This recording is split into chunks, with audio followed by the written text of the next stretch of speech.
Alors, une fois qu'on a développé puis réduit les expressions, on peut effectuer la vérification de nos calculs.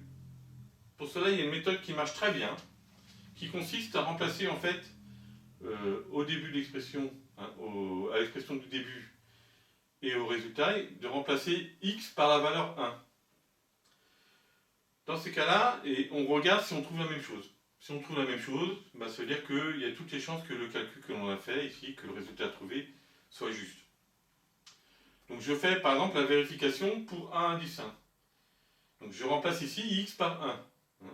Donc je trouve 1 indice 1 égale 4 fois 3, facteur de 3 fois 1, moins 5. C'est ce que j'ai écrit ici.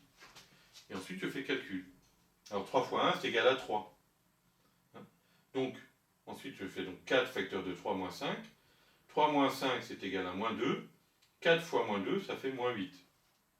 D'accord? Donc pour x égale 1, je trouve qu'en utilisant l'expression de départ, que 1 indice 1 est égal à moins 8.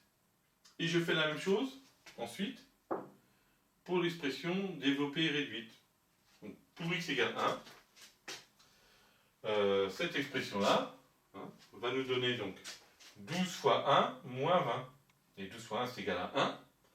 Donc l'expression développée réduite pour x égale 1 est égale à 12 moins 20. Et 12 moins 20 c'est égal à moins 8. Donc je trouve bien le même résultat, ici et là. Donc il y a toutes les chances que ce résultat soit juste. Alors ça c'est quelque chose que vous pouvez faire au brouillon. Ou alors de tête si vous êtes très fort en calcul mental. Par exemple pour 1 indice 2, je peux remplacer x par 1 dans l'expression de départ. Donc je vais faire 2 fois 1 moins 7, facteur de 10 moins 11 fois 1. 2 fois 1 est égal à 2, 11 fois 1 est égal à 1. Donc j'ai trouvé que l'expression 1 indice 2, ça va nous faire 2 moins 7 moins 5, et 10 moins 11 moins 1. Donc moins 5 fois moins 1.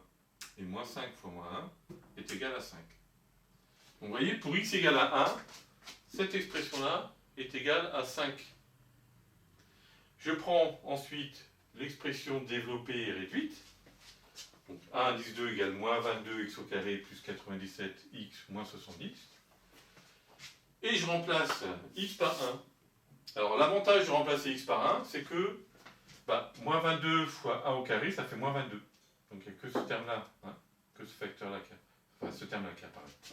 97 fois 1, ça nous fait 97. Donc 1 indice 2, ça fait moins 22 plus 97, moins 70. Moins 22 moins 70 c'est égal à moins 92. 97 moins 92, ça nous fait 5. Donc vous voyez, je trouve le même résultat.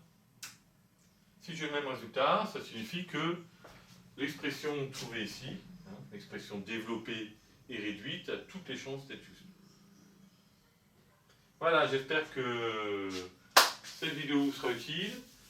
Donc pour demain, enfin pour jeudi, donc c'est jeudi, on se retrouve bien pour jeudi 23 septembre, il faudra faire les exemples en dessous de la définition développée factorisée. D'accord? Voilà.